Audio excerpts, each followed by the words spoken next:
Allez, c'est parti. Eh bien, bonjour à tous. Je suis très content d'être avec vous aujourd'hui là au Cloud Est. Non pas pour vous parler de foot, mais pour vous parler d'une solution qu'on a mis en place chez Bedrock pour éviter les crashs les soirs de foot justement. Alors rapidement, qui suis-je? Donc moi, je m'appelle Timothée Aufort. Je suis développeur depuis 2013. J'ai d'abord commencé dans le milieu Java avant de me réorienter un peu plus dans le cloud DevOps. Ça fait bientôt 2 ans que je suis consultant chez Ypong Technologies et actuellement je suis en mission chez Bedrock Streaming. Ça fait bientôt 1 an que je suis chez eux, donc au sein d'une équipe de DevOps qui s'appelle l'équipe Thunder. Alors Bedrock, qu'est-ce que c'est? Donc Bedrock, c'est un acteur majeur, hein, du streaming en Europe. Donc Bedrock, en fait, ils vendent en marque blanche une plateforme de streaming à des clients, et donc ils gèrent vraiment techniquement toute la plateforme. Donc ils ont à la fois des plateformes qui sont financées par la publicité et à la fois par des abonnements, et ils gèrent très nombreux devices, donc 30 plus, enfin, 30, plus de 30 sortes de devices à peu près. Donc ça va de la télé aux différents types de téléphones, plein de smart TV, etc. C'est à peu près, je crois actuellement au moins 250, enfin ils sont au moins 350, et il y a à peu près 250 développeurs au moins à ma connaissance. Et du coup, les plateformes sont utilisées dans 5 pays différents, donc ça fait à peu près environ 35 millions d'utilisateurs au total. Voilà en ce qui concerne Bedrock. Maintenant, on va se concentrer un peu plus sur la plateforme de Bedrock. Donc, c'est pour vous donner un peu plus de contexte technique, c'est aussi parce qu'il y a pas mal de choses dont on va parler par la suite du talk, qui vont faire partie des technos là que je vous présente ici.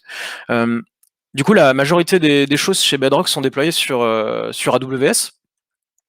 Et la plupart des applications aussi tournent sur des clusters Kubernetes.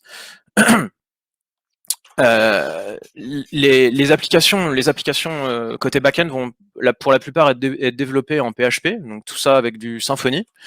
Et côté front, on utilise principalement du Vue.js, du React, tout ça enrobé avec du Webpack. Et pour la partie monitoring, il y a 2 solutions qui sont utilisées actuellement. C'est la stack de monitoring Prometheus, et donc ça qui est plutôt utilisé par les équipes infrastructure. Et depuis récemment, on utilise aussi une nouvelle solution qui s'appelle New Relic, et ça, c'est plutôt la solution qui est utilisée par les développeurs back-end. Alors oui, je l'ai pas dit, je l'ai pas forcément dit, mais Bedrock, vous connaissez un peu malgré vous aussi. Ils gèrent typiquement les plateformes Sixplay, hein, pour M6, ou encore Salto.fr pour le groupe Salto. Alors voilà pour la partie Bedrock, pour le contexte. Alors, histoire d'introduire un peu plus le talk, on va parler donc on va partir d'un constat là, c'est pour ça que je vous montre ce petit graphe. Le graphe représente là le CPU par instance en fonction du temps. Donc ce que vous voyez là, c'est le CPU sur le cluster de Sixplay, donc de sixplay.fr. Et donc vous voyez, le CPU varie toutes les heures, toutes les minutes, tous les jours, et on a des pics plus ou moins importants en fonction des jours. On voit typiquement à la fin du graphe qu'il y a eu un pic à un moment donné qui est monté à plus de 90% sur certaines instances. Donc tout ça pour dire que le trafic et la charge varient constamment, et donc pour gérer ça, on a besoin d'outils, de systèmes pour gérer le scaling dans Kubernetes. Alors justement, parlons un petit peu de ces outils, des outils qu'on utilise chez Bedrock pour gérer le scaling dans Kubernetes. Alors, des premières choses qu'on utilise, donc c'est ce qu'on appelle les horizontal pod autoscaler. Donc ça, c'est un type d'objet, ou HPA, hein. Ça, c'est un type d'objet dans Kubernetes, c'est quelque chose qui est natif à Kubernetes. Vous avez un exemple de code YAML un petit peu épuré sur la droite de l'écran. Euh, et donc c'est quelque chose qu'on utilise pour toutes nos applications chez Bedrock actuellement. Alors, pour configurer un HPA, il y a plusieurs choses. Vous avez besoin de plusieurs choses. Euh, donc peut-être d'abord, je expliquer rapidement à quoi sert un HPA, parce que c'est vrai que c'est pas forcément évident comme ça pour tout le monde. Un HPA, en fait, c'est ce qui va permettre d'ajouter ou d'enlever, enfin de gérer un pool de pods sur un objet existant tel qu'un deployment, un replica set ou un stateful set, ou Voilà, ce sont juste des exemples. Et du coup, pour gérer, donc le HPA va se charger pour vous d'ajouter des pods si vous avez des pics de charge, ou à l'inverse, s'il y a moins de charge et que la charge diminue, il va vous en enlever. Donc pour que le HPA puisse fonctionner, vous avez plusieurs choses à configurer. Tout d'abord, il va falloir configurer ce qu'on appelle la Scale Target Ref. Donc ça, c'est en fait, là-dedans, vous allez configurer l'objet que vous voulez scaler. Donc ici, on voit qu'on target un deployment sur le service Sixplay Images, donc qui est un des microservices chez Bedrock qui va gérer les images. Ensuite, vous devez configurer également le min replica. Donc ça va être le nombre minimum de pods que votre deployment pourra avoir. Donc ici, ça serait 2. Ensuite, il faut aussi configurer le max replica. Donc pour ça, ça sera le nombre de pods maximum que le HPA pourra démarrer au cours de sa vie. Et enfin, arrive la partie metrics, donc qui va être la partie un peu centrale du HPA, parce que c'est comme ça qu'il va pouvoir scaler, donc ajouter, enlever des pods. Et pour ça, il va se baser sur des métriques. Et donc là, ici, vous avez un exemple de métrique, donc qui est le CPU. Et du coup, il va falloir configurer ce qu'on appelle pour le CPU la Target Average Utilization. Donc pour comprendre un petit peu comment ça marche, il faut savoir ce que sont les requests CPU dans Kubernetes. Donc les requests CPU, pour ceux qui ne sauraient pas, c'est ce qu'un pod va demander en CPU. Donc c'est pas une limite hard niveau machine, c'est vraiment juste pour indiquer à Kubernetes combien vous pensez que votre application risque de consommer en CPU. Donc c'est purement informatif. Vous pouvez mettre une valeur trop basse par rapport à ce que l'application consommerait, mais il est plutôt conseillé de mettre une valeur raisonnable et surtout qui corresponde à ce que votre application va utiliser en CPU. Donc dans cet exemple ici, en fait, on a indiqué dans la target 70%. Donc qu'est-ce que ça veut dire? Ça veut dire que le HPA va scaler, donc va commencer à ajouter des pods seulement quand on va atteindre 70% des requests CPU de l'ensemble des pods du microservice Sixplay Images.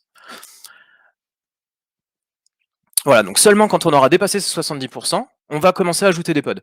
À l'inverse, si la target diminue, eh ben le HPA pourra enlever des pods parce que ça veut dire que la charge est plus basse. Alors il y a plusieurs types de métriques sur lesquelles un HPA peut scaler. Ici, vous avez un exemple donc, de métriques de type ressources. Donc les ressources, ça va être le CPU ou la RAM, globalement, ça sera ces deux-là. Après, il est possible de scaler aussi sur des métriques de type custom.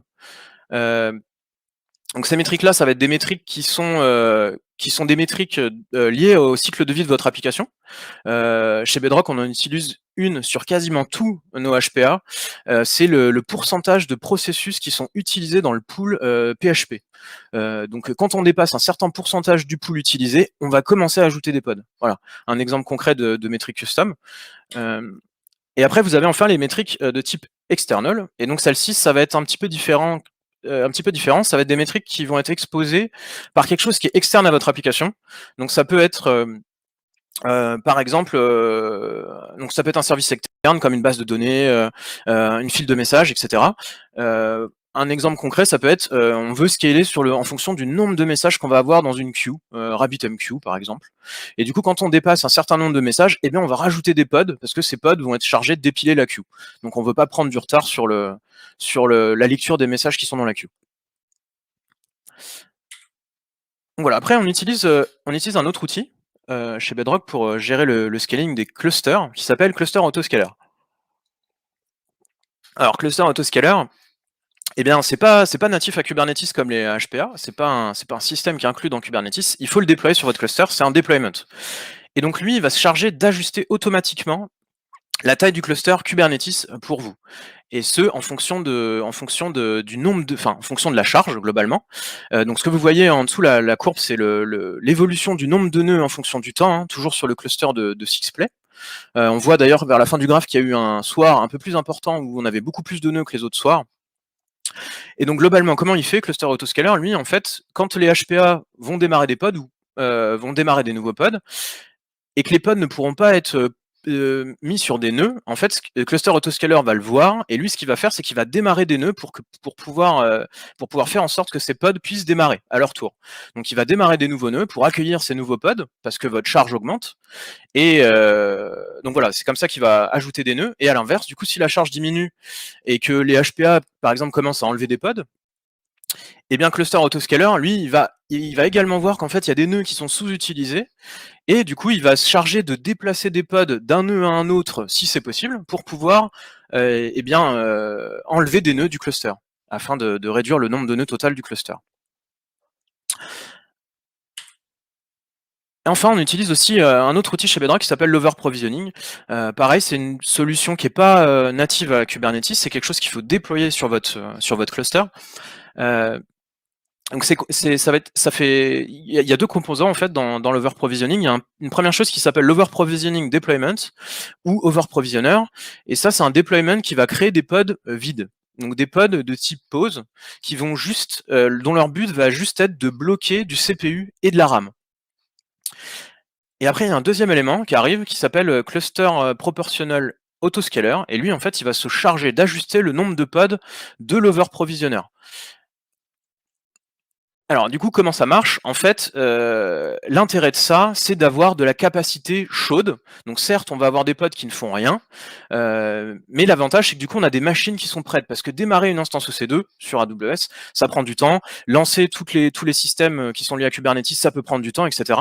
Il faut savoir que chez Bedrock, ça peut prendre de 3 à 5 minutes. Ça peut prendre jusqu'à 5 minutes de démarrer une EC2 et d'avoir tout qui fonctionne dessus. Donc avec les pods qui ont eu le temps d'être lancés dessus, les pods applicatifs, etc. Et donc l'avantage de ça, c'est que du coup, on a déjà des machines, on démarre des machines, on a des pods vides dessus qui ne font rien.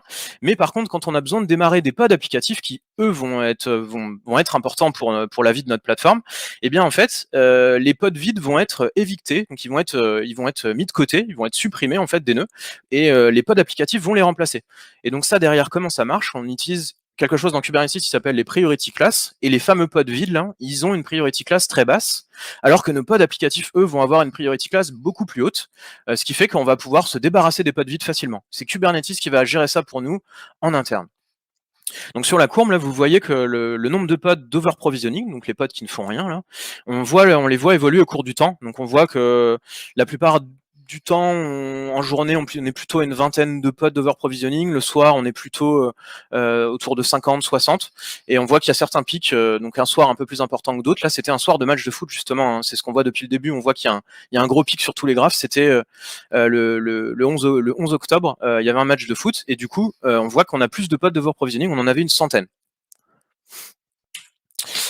Voilà, alors, ce qui est important, c'est que voilà, toutes ces solutions d'auto-scaling, elles sont très bien, elles nous permettent de faire du scaling réactif. On va réagir en fonction de la charge, malheureusement, et du trafic. Malheureusement, elles n'ont pas forcément été. On a commencé à avoir, malgré tout, malgré ces solutions-là, on a commencé à avoir des problèmes de scaling, certains soirs où on avait un peu plus de trafic. Alors, je vais imaginer ça avec un petit graphe. Ici, vous voyez donc la courbe qui vient d'apparaître, c'est la courbe de capacité. Donc, comme je vous disais tout, alors ça, je l'ai pas dit tout à l'heure. En fait, on est capable chez Bedrock de faire x2 à peu près toutes les 5 minutes. Donc, ces 5 minutes-là, ça prend en compte le démarrage des EC2, etc., le démarrage de tous les pods pour que Kubernetes puisse fonctionner, et les pods applicatifs, évidemment. Donc, quand tout va bien, la charge, qui est la nouvelle courbe qu'on vient de voir apparaître, va augmenter au cours du temps, et du coup, la capacité augmente aussi. Donc là, la capacité arrive à garder le dessus sur la courbe de charge, et donc ce qu'on a, la différence entre les deux courbes, eh ben, ça va être de la capacité en réserve. Donc c'est de la capacité qui peut être utilisée pour répondre à un pic soudain de trafic. Alors repartons de la même courbe de capacité. Hein. Au fur et à mesure de l'évolution de la plateforme chez Bedrock, on a commencé, donc les applications elles évoluent, la plateforme bouge pas mal, et du coup on a commencé à voir ce genre de choses. Donc on voit ici que la charge, elle a augmenté à un moment donné un peu trop vite par rapport à ce que la capacité, par rapport à l'augmentation de la capacité, et on se retrouve dans une situation où en fait on a des utilisateurs qui n'arrivent plus à accéder à la plateforme, donc on a un service dégradé, et donc ça va rester tel quel jusqu'à ce que le scaling réactif, donc la capacité, reprenne le dessus, ou jusqu'à ce que la charge arrête d'augmenter aussi vite. Donc ici, en fait, c'est un cas où ça se passe pas si mal. On voit que la charge augmente et qu'on a une partie des utilisateurs qui n'arrivent plus à accéder au service, mais on voit que la capacité arrive à reprendre le dessus. Donc voilà, c'est un cas où c'est pas si mal. Il faut savoir que des fois, il arrive que le service soit encore un peu plus dégradé, l'augmentation de capacité ait vraiment du mal à reprendre le dessus sur la charge. Alors la première réaction qu'on a eue face à ce genre de situation, c'est on s'est dit: «Eh bien on va agir sur nos HPA, directement sur les HPA de nos applications». Donc ce qu'on a commencé à faire, c'est on a augmenté le nombre de mines réplicas, pour qu'on ait plus de pods, sur nos microservices tout le temps. Donc un plus grand mine réplica, c'est plus de capacité provisionnée, tout le temps. Donc là, on est passé de 2 à 15, donc on a ajouté, 13 pods pour ce microservice-là. Et on en a profité aussi pour augmenter la target average utilisation, donc là c'est sur le CPU, et donc on l'a baissé celle-ci. Et donc, le fait de la baisser, qu'est-ce que ça fait? Donc tout à l'heure on était à 70%, maintenant on est à 30. Et donc le fait de la baisser, eh ben, ça fait qu'on va scaler plus tôt. Bah oui, du coup, parce qu'en fait, là, dès le moment qu'on va utiliser 30% des requests CPU, dès qu'on va dépasser 30% des requests CPU des applications, eh bien en fait, on va commencer à scaler. Donc le HPA va rajouter des pods, donc plus tôt. Ce qui fait que là, au total, on a à peu près 70% de la capacité qui est de la capacité en réserve en fait. Alors ça, c'est bien, mais le problème, c'est que du coup, on a plein de pods qui font pas grand chose et du coup, ça nous coûte beaucoup d'argent. Donc c'était une solution simple qu'on a mis en place au début, mais on savait que c'était pas idéal. Alors repartons de notre courbe de tout à l'heure. Donc du coup, le résultat de ces changements-là, en fait, ça a été quoi? Ça a été que la courbe de capacité, en fait, elle est devenue plus ça. Donc vous voyez que le min à gauche du graphe, il a augmenté pas mal. Et du coup, quand on a un début d'augmentation de charge, eh ben on scale tout de suite plus vite, on scale plus tôt. On voit la petite bosse sur la courbe de capacité. Et donc là, bah voilà, c'est cool. La plateforme est accessible à nos utilisateurs. On était plutôt satisfait. Euh, Par contre, du coup, voilà, comme je disais tout à l'heure, on a beaucoup trop de pods en réserve qui sont prêts. Et du coup, ça nous coûte beaucoup d'argent. Donc c'est fort de ce constat qu'on s'est dit, bah, il faut qu'on mette en place quelque chose pour gérer ça. Et donc c'est là qu'est arrivée la solution qu'on a mis en place, donc, qui s'appelle le prescaling. Alors repartons d'une courbe de capacité, donc là, mais plus étalée plus sur 24 heures. Donc ça, c'est à peu près la capacité. Cette courbe-là représente à peu près ce qui se passe sur le cluster de sixplay.fr. Et donc vous voyez, donc il y a une première petite bosse parce que ça en fait c'est l'augmentation de la capacité entre midi et deux parce qu'il y a le journal télévisé par exemple. Et le soir, c'est du coup on a un peu plus de capacité parce qu'on a des émissions du soir telles Top Chef ou autres ou des matchs de foot. Et donc voilà de nouveau notre courbe de charge. Donc là on est dans la situation où on a en soirée où on a un souci sur la plateforme. La plateforme est dégradée. Donc il y a certains utilisateurs qui n'arrivent toujours pas à accéder à la plateforme. Et du coup, il y a pas mal de plateformes en fait qui auraient sans doute du mal à déterminer quand est-ce qu'ils vont avoir des pics de trafic et qui pourraient générer justement, un système dégradé. Et en fait, c'est pas vraiment le cas chez Bedrock. La plupart du temps, nous, on sait quand on va avoir nos pics de trafic et la plupart du temps, eh bien, en fait, c'est le soir, quand nos émissions commencent, quand les Top Chef commencent, quand un match de foot commence. Du coup, ce qu'on s'est dit, en fait, c'est que la seule chose qu'on aurait besoin de faire, en fait, c'est d'augmenter la capacité sur une période de temps donné, c'est-à-dire le soir entre 20h, entre 21h et minuit. Donc, ce qu'on a fait, c'est qu'on a créé une solution. Donc, c'est la nouvelle courbe que vous venez de voir d'apparaître, qui est dans la continuité de la courbe bleue. On a augmenté la capacité, en fait, juste sur le créneau horaire qui nous intéressait. Et donc, du coup, résultat, eh ben, on se retrouve dans une situation où on a de nouveau de la capacité en réserve pour pouvoir répondre à d'autres pics, à une augmentation de charge. Donc on est dans une situation où la plateforme est bien accessible à tous nos utilisateurs. Et donc c'est là qu'est née l'idée de mettre en place le prescaling. Alors la première chose qu'on a mis en place, c'est une application, une brique qu'on a appelée le Prescaling Exporter. Donc cette application a été développée en Python et c'est un exporteur Prometheus, donc il va exposer des métriques à Prometheus. Donc Prometheus qui est l'un de nos outils qui nous permet de monitorer nos applications. Alors cet exporteur, qu'est-ce qu'il va faire pour pouvoir exporter des métriques, il va utiliser l'API Kubernetes. Et donc il va récupérer l'ensemble des HPA du cluster Kubernetes. Il va ensuite, ces HPA en fait, les HPA, on va le voir un petit peu après, vont choisir ou non de s'abonner au prescaling. Donc on va devoir configurer des petites choses dans les HPA pour que les HPA puissent s'abonner au prescaling pour pouvoir augmenter la capacité juste en soirée. Donc le prescaling, lui, il récupère l'ensemble des HPA du cluster Kubernetes. Il va ensuite les filtrer pour ne garder que les HPA qui se sont abonnés au prescaling. Et ensuite, il va pouvoir une, une métrique par HPA. Donc cette métrique, elle s'appelle Annotation Scaling Min Replica. Et donc en fait, elle va indiquer le nombre de réplicas qu'on veut pendant la plage horaire du prescaling. Alors, comment ça marche dans Kubernetes, tout ça?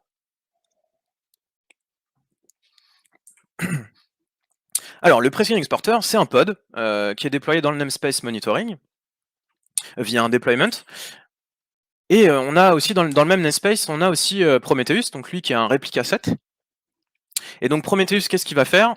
Pour ceux qui ne connaissent pas Prometheus, ça fonctionne pas forcément comme toutes les autres stacks de monitoring. Lui, il va aller chercher les métriques sur les applications. Donc c'est lui qui va aller pull les métriques, il va aller les scraper, il va les récupérer. Et du coup, donc c'est lui qui va appeler le prescaling exporter pour pouvoir lire les métriques qu'il expose. Et donc en faisant ça, ça va déclencher une boucle en interne dans le prescaling exporter. Et le prescaling exporter, qu'est-ce qu'il va faire? Lui, il va appeler, comme je le disais un peu avant, l'API Kubernetes pour récupérer l'ensemble des HPA du cluster Kubernetes. Donc tous les HPA sont dans plein de namespaces. Il va ensuite les filtrer pour ne garder que les HPA qui sont abonnés au prescaling, et ensuite exposer les métriques à Prometheus, pour que les métriques puissent être récupérées par, voilà, par notre stack de monitoring. Alors, comment les HPA font pour s'abonner au prescaling? Donc c'est ce que je vous disais avant, pour que justement le prescaling exporter puisse les filtrer. Et bien pour ça, il y a 2 choses à rajouter. Tout d'abord, il y a des annotations à rajouter sur votre HPA. Donc c'est dans la partie metadata du HPA. Donc il faut ajouter tout d'abord l'annotation scaling exporter replica min, qui va contenir en fait le nombre minimum de pods que vous voulez pendant la période de prescaling. Donc ici, on voit que la valeur indiquée est 25, contrairement au min habituel du HPA qui est de 15. Donc on voit qu'on veut un peu plus de pods. Ensuite, vous devez également indiquer une heure de début, pardon, donc qui est 19h30 ici, et une heure de fin, donc 23h59. Donc voilà, ça c'est la première chose à rajouter. Sans ça, vous ne pouvez, ça ne fonctionnera pas. Vous ne pourrez pas vous abonner au prescaling. La deuxième chose à ajouter, c'est que on scale sur les HPA vont scaler sur une nouvelle métrique. Alors celle-ci, elle est plus de type ressource comme celle que je vous montrais tout à l'heure, où on avait une métrique de type CPU, donc qui était le CPU. Là maintenant, on a une métrique de type external. Et elle est external pourquoi? Eh bien parce que cette métrique-là, en fait, elle est exposée par le prescaling exporter dont je vous parlais juste avant. Et donc on revoit le nom de la métrique, c'est Annotation Scaling Min Replica, donc c'est ça qui est exposé par le fameux prescaling exporter. Du coup, la target value ici vaut 10, donc je vais vous expliquer un peu comment ça va marcher là, cette target value. Donc au cours de la métrique peut prendre 3 valeurs différentes, 0, 10 ou 11, et je vais vous expliquer juste après comment le HPA va pouvoir scaler sur cette métrique. Donc il faut noter aussi que sur cet exemple de code, j'ai épuré un peu le YAML, mais rappelez-vous qu'on continue de scaler sur le CPU et les autres métriques dont je vous ai déjà parlé. Donc le scaling réactif sur le CPU est toujours présent. Alors voilà les métriques que le prescaling exporter va exposer. Donc on va avoir 3 valeurs différentes, comme je vous le disais. Il va y avoir tout d'abord donc ça c'est la représentation d'une métrique, ce qu'on voit dans le code là, c'est la représentation d'une métrique Prometheus. Donc ce qu'il y a entre accolades, ça va être les labels. Donc c'est une notion qui est spécifique à Prometheus. Donc on voit que les métriques qu'on expose ici sont pour le service que je vous présente depuis le début de la conf, qui est le service XPlay Images. Alors on va avoir 3 valeurs différentes. Donc la métrique va prendre la valeur 0 quand on n'est pas dans la période de prescaling. Donc là, ça veut dire qu'en fait le HPA ne va pas du tout rajouter de pod sur cette métrique-là, il ne va rien faire, il ne va pas réagir à cette valeur-là. Par contre, après, pendant le prescaling, on va avoir 2 valeurs possibles. Soit on va être dans le cas où le HPA, il a un nombre courant de pods qui est inférieur au nombre minimum qu'on a indiqué dans l'annotation du HPA, et dans ce cas-là, la métrique va valoir 11. Donc rappelez-vous que la target dans le HPA que je vous présentais juste avant, elle était à 10. Donc là, comme la métrique est à 11, eh bien le HPA va commencer à scaler, il va rajouter des pods. Et enfin, du coup, quand le nombre de réplicas va être atteint, donc quand le HPA aura démarré suffisamment de réplicas, on aura un nombre de pods supérieur ou égal au nombre qu'on voulait dans la notation du HPA, donc qui est dans l'infra as code, dans le code YAML des projets. Et bien dans ce cas-là, la métrique va reprendre la valeur 10. Et là, le HPA arrête de scaler. Il va atteindre, il va plafonner. Et après, du coup, voilà, on a réussi à atteindre notre nombre de pods qu'on voulait pendant la période de prescaling. Alors, qu'est-ce que ça donne, ça représenté sur un graphe Grafana? ici, ce que vous voyez, donc c'est la fameuse metric annotation scaling min replica pour notre application en fonction du temps. Donc on voit avant 19h30, donc que la valeur de la métrique est à 0, et à partir de 19h30, la valeur, elle passe à 11 pendant quelques minutes, ça doit être l'affaire de 5 minutes, avant de repasser à 10. Et vers minuit, fin de la période de prescaling, on va repasser à 0. Donc ça veut dire quoi? Ça veut dire que pendant les 5 minutes où la métrique valait 11, eh ben on a réussi à démarrer tous les pods qu'on souhaitait pendant la période de prescaling, et du coup après la métrique est repassée à 10. Donc tout ça c'est allé assez vite, on voit qu'on a mis 5 minutes pour démarrer nos pods. Alors je sais plus dans ce cas-là combien on en avait démarré, peut-être une vingtaine. Il y a des applications qui peuvent prendre beaucoup plus de temps pour démarrer des pods. On a certaines applications qui peuvent prendre jusqu'à 40 minutes, 45 minutes pour démarrer les pods pendant la période de prescaling, donc ça peut être long. Parce que derrière, rappelez-vous, il faut démarrer des instances EC2, etc. Voilà, tout ça, ça peut être assez long.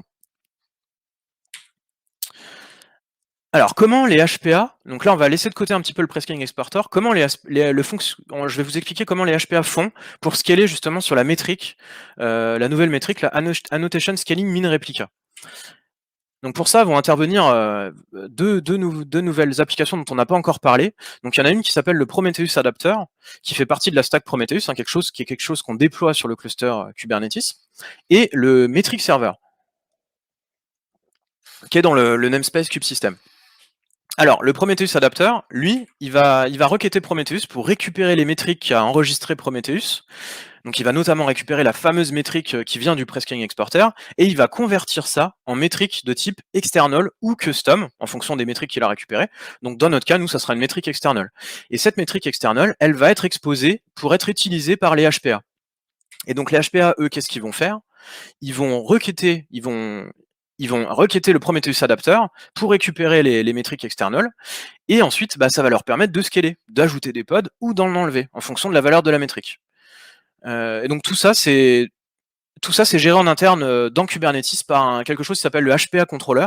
Je rentrerai pas forcément dans les détails, mais c'est ça qui va gérer pour tous les HPA la récupération des valeurs des métriques external, custom, et qui sont exposées par Prometheus Adapter. Metric Server, lui, il fonctionne de son côté. Donc pareil, le HPA Controller va requêter le Metric Server. Le Metric Server, lui, va exposer que des métriques de type ressources. Donc le CPU et la RAM en gros. Voilà, et donc il va récupérer les métriques de type ressources, le contrôleur des HPA, pour justement pouvoir scaler également sur ces métriques-là. Donc voilà comment ça fonctionne. Et ben cool, ce qui est cool, c'est que ça marche tout ça, c'est super. Et donc là, ce que vous voyez là, c'est le statut des pods en fonction du temps. Donc on voit qu'entre 18h et 19h30, on avait à peu près 25 pods. Et du coup, dès qu'on est rentré dans la période de prescaling, hein, donc qui était de 19h30 à minuit, eh bien on a augmenté le nombre de pods. Donc là ici ça a pris 5 minutes, c'est allé assez vite, on est passé de 25 pods à peu près 55 pods. Et on a plafonné, donc on a plafonné tout le long de la soirée jusqu'à minuit 30. Donc ça veut dire qu'en fait le nombre de pods était suffisant pour tenir la charge tout le long de la soirée. Sinon évidemment, on aurait revu pendant la soirée le nombre de pods augmenter grâce au scaling réactif. Le scaling réactif aurait pu fonctionner si par exemple on avait eu beaucoup plus de CPU utilisés par ces pods. Et donc vers minuit 30, le nombre de pods redescend. Il redescend jusqu'à 25. Alors, vous allez me dire pourquoi minuit 30 et pas minuit, vu que la fin du prescaling c'est à minuit. Eh bien ça, en fait, c'est lié au fonctionnement de ce qu'on a configuré dans le HPA Controller dont je vous parlais juste avant. Par défaut, en fait, nous, chez Bedrock, on a configuré le HPA Controller pour qu'il commence à downscale que 30 minutes après. Donc par défaut, je crois que c'est 10 minutes. Donc nous, on la configure à 30 minutes. Donc c'est pour ça qu'on attend 30 minutes après la fin d'une émission avant de commencer à downscaler et à enlever des pods. Et donc en parallèle de ça, rappelez-vous, aussi il y a le cluster autoscaler qui va intervenir derrière pour potentiellement enlever des nœuds, parce qu'on va avoir des nœuds sur le cluster Kubernetes qui ne servent plus à rien. Bon, malheureusement, cette solution, eh bien, elle a fonctionné pendant un temps, et puis on a commencé à réavoir des problèmes de scaling pendant des soirées un peu spéciales. Et donc cette année, on a eu l'Euro 2020 sur le cluster Sixplay, et du coup, on a eu beaucoup plus d'utilisateurs sur notre plateforme que d'habitude, et du coup, on a de nouveau eu des problèmes de scaling.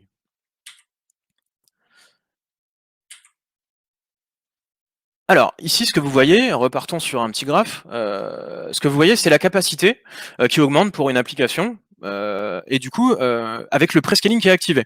Donc on voit la petite bosse, donc ça c'est le début de la soirée, on voit la petite bosse, c'est le prescaling qui s'active pour avoir plus de capacité. Et du coup, ce qu'on a commencé à voir pendant ces événements un peu extraordinaires, comme un match de foot de l'Euro, ou ça peut être aussi la finale de Top Chef par exemple, où on a plus de monde qu'habituellement sur la plateforme, eh bien la charge, elle s'est mise à augmenter d'un coup drastiquement, et ce à une heure précise, donc 20h55, on a vu énormément d'utilisateurs arriver, et donc là on se retrouve dans une situation en fait où la charge a augmenté tellement vite que notre plateforme, elle était plus accessible pour certains utilisateurs.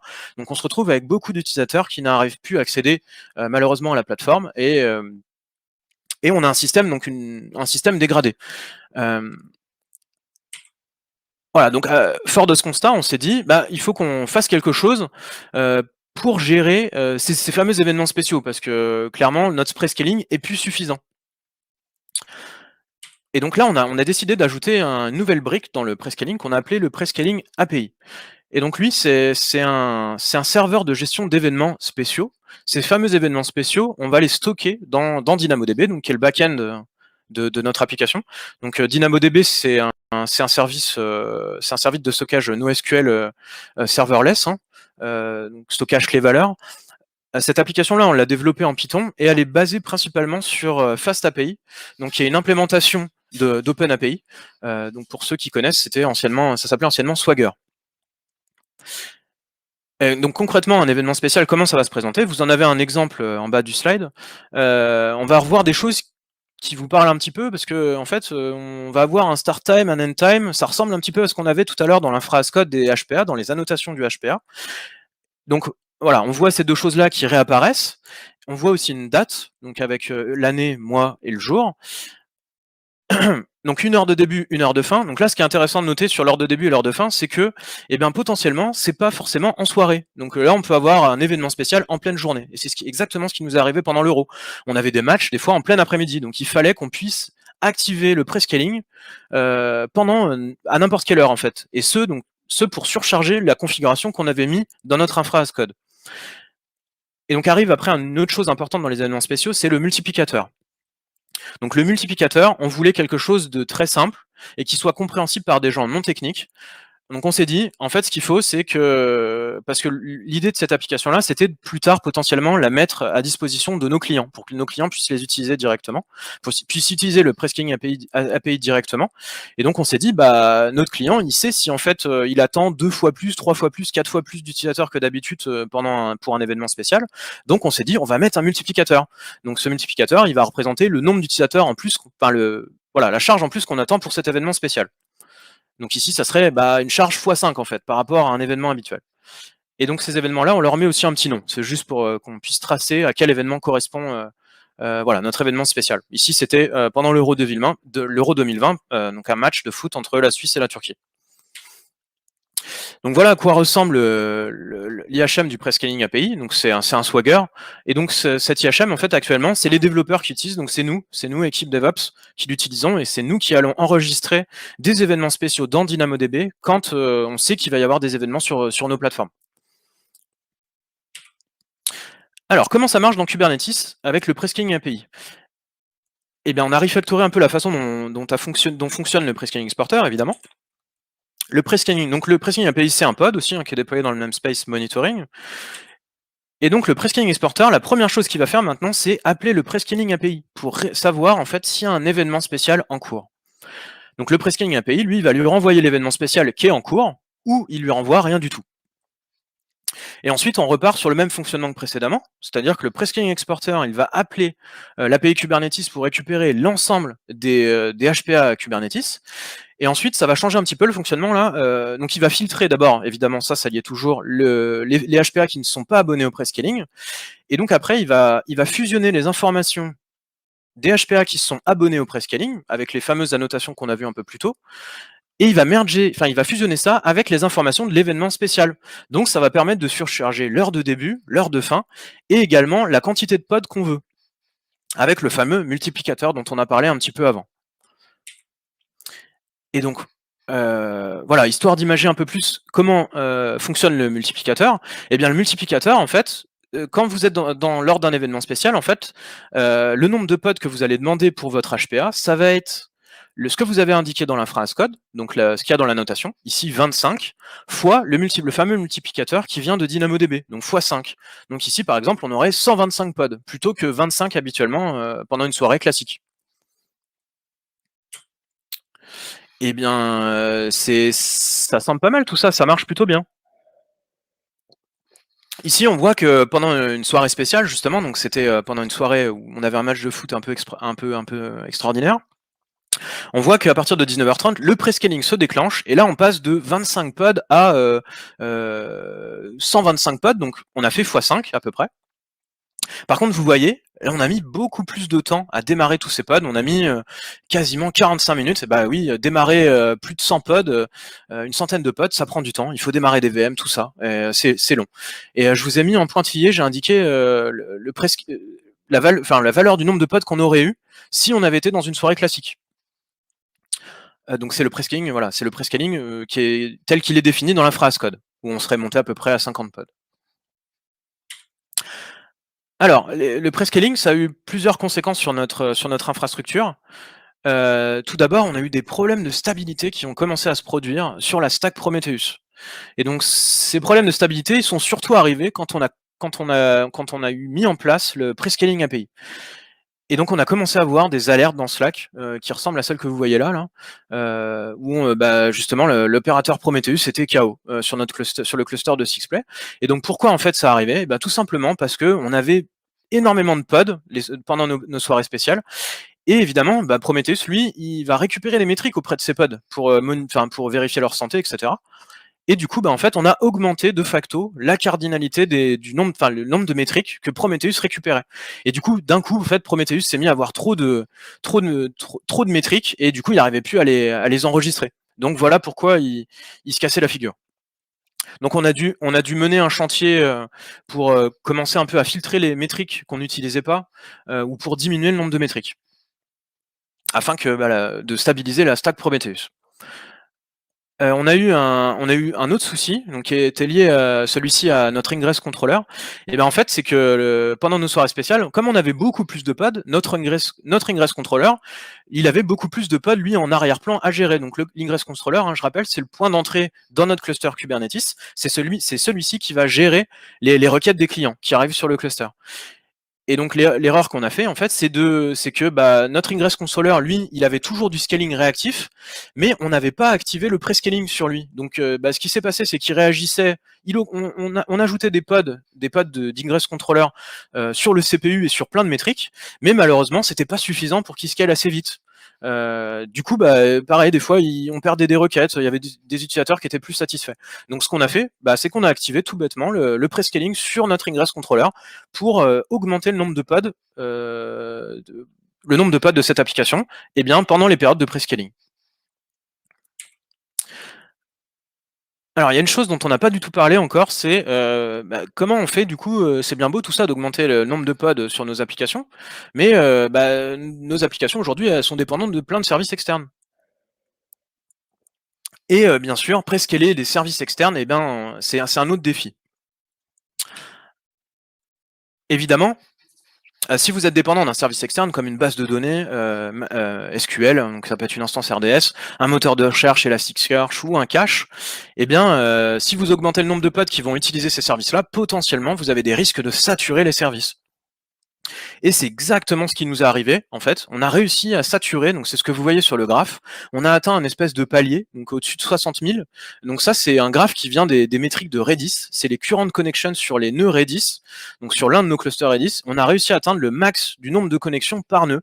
Donc il y a une hard limit, donc il y a une limite en dur qu'on ne peut pas changer, qui est fixée par AWS et par Redis, et ce nombre-là, il est fixé à 65 000, et on a réussi à atteindre le maximum de connexions sur certains nœuds. Donc pour gérer ce genre de choses, on a dû mettre en place une solution pour éviter que cette situation ne se reproduise. Évidemment, il y a certains services chez les cloud providers qui fournissent de l'autoscaling. Donc c'est le cas par exemple sur AWS, on a DynamoDB ou Aurora Serverless qui fournissent de l'autoscaling. Mais malheureusement, c'est pas la majorité des services. Donc typiquement AWS Elastic Cache Redis ne fournit pas ce genre de choses encore. Et Vous auriez pu me dire: «Bah, ouais, mais du coup, en fait, vous auriez pu partir sur une solution, complètement serverless avec de l'autoscaling, tout ça, avec, des lambda et du DynamoDB partout». Mais malheureusement, ces services-là, en fait, ils sont pas magiques. Eux aussi, ils ont des limites. Et du coup, à titre d'exemple, en fait, DynamoDB, on a réussi à atteindre l'une de ses limites en lecture. On a réussi à atteindre le maximum de lecture par partition sur une partition de DynamoDB. Et donc, du coup, on s'est retrouvé en fait à avoir du throttling sur DynamoDB. On avait des requêtes de lecture qui n'aboutissaient pas. Et donc, on avait certains clients qui voyaient leurs requêtes qui n'aboutissaient pas.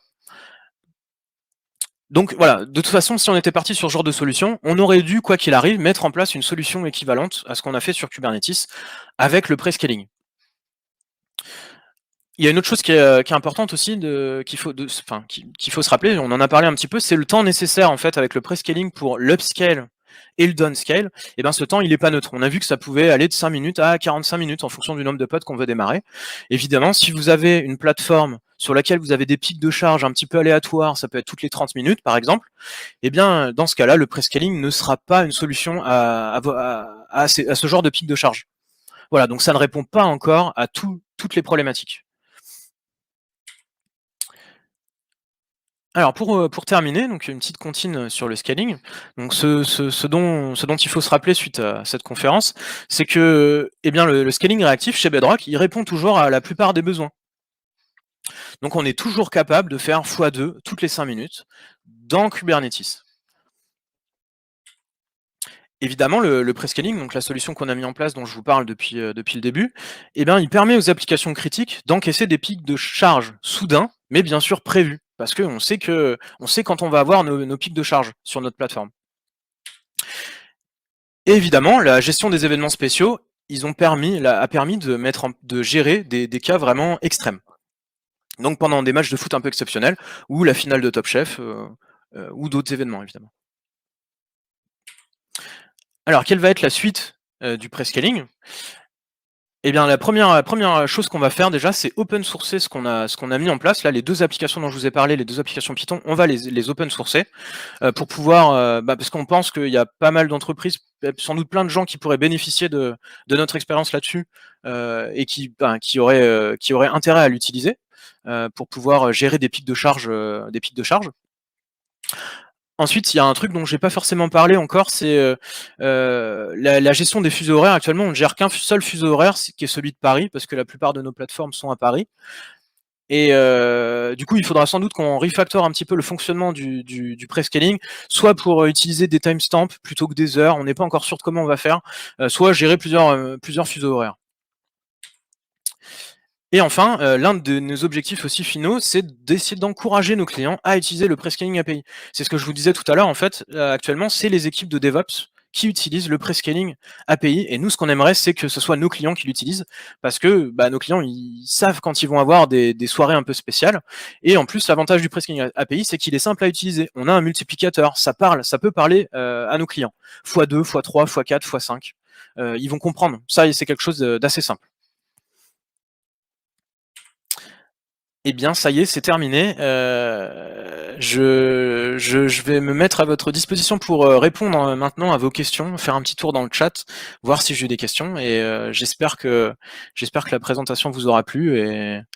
Et puis, je vous dis à tout de suite sur le chat ou de vive voix.